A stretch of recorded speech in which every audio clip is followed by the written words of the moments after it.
What's going on, everybody? Today's video is going to be brought to you by Atlas Gunworks because we're going to talk about the Erebus in the match that I just shot, which was the 2025 Battle for the South down in North Carolina.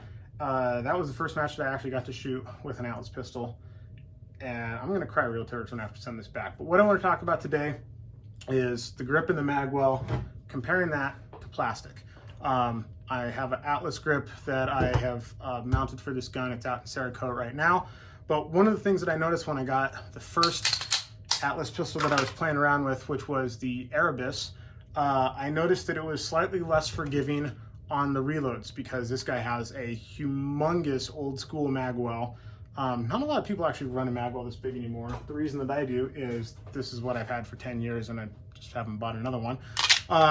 But then also the fact that plastic grips are more forgiving on a reload because you're putting a metal mag into a plastic grip. You don't have any unlike metal issues going on, where when you're putting a steel mag into an aluminum grip, you can have binding if you like really hit them at just the wrong angle. So kind of like set it up a little bit, but you can make it bind where you have to like get around that hitch to get the thing to go in. That is not a thing on plastic grips. They just will go like you have to be really aggressively out of line to make them not go in. Now, this isn't a STI Atlas thing. This is a plastic steel thing. I had exactly the same thing when I switched from a Glock to a CZ. I found the CZ to be harder to reload. I could reload it at the same speed, but if I came in super wrong, I would get that little binding issue. It would hitch and then it would go in.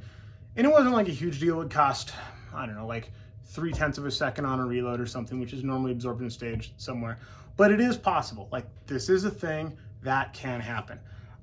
So I finally got to shoot an actual match with this. And there's a huge difference between playing around with a gun in a basement or going to a range and standing on the line and being like, ooh, my reloads are, whatever my time is, yay, go me, and actually shooting it in a match under match conditions.